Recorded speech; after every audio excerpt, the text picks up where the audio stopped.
Assalamu alaikum wa rahmatullahi wa barakatuh. Hello viewers, welcome to channel Anis English Note. Hope that you are very well. Stay well and stay very healthy well. This is my prayer.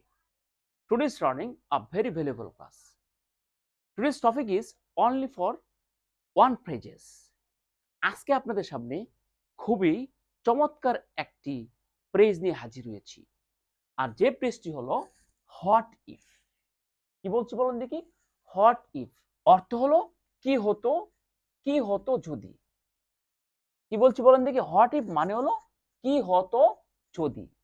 আমরা কিন্তু কথার মধ্যে অনেক সময় বলে থাকি কি হতো যদি আমি ট্রেনটি মিস করে ফেলতাম, কি হতো যদি আমি পড়ে যেতাম, কি হতো যদি আমি এখানে না আসতাম, বলি কিনা? তাহলে কি হতো যদি অর্থ হলো হোয়াট ইফ।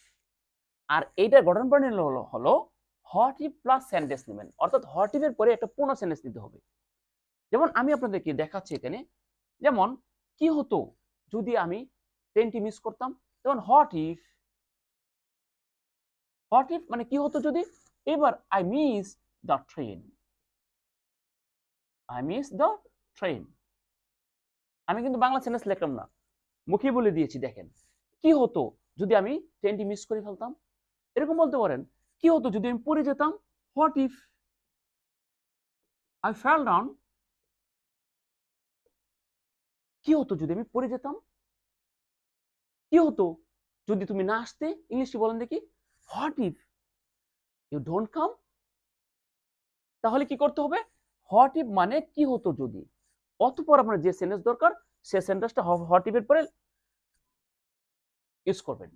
তাহলে কিন্তু কথার আপনার সৌন্দর্যটা অনেক বেড়ে যাবে। ওকে, আজকে শুধু হোয়াট ইফ নিয়ে থাকছে।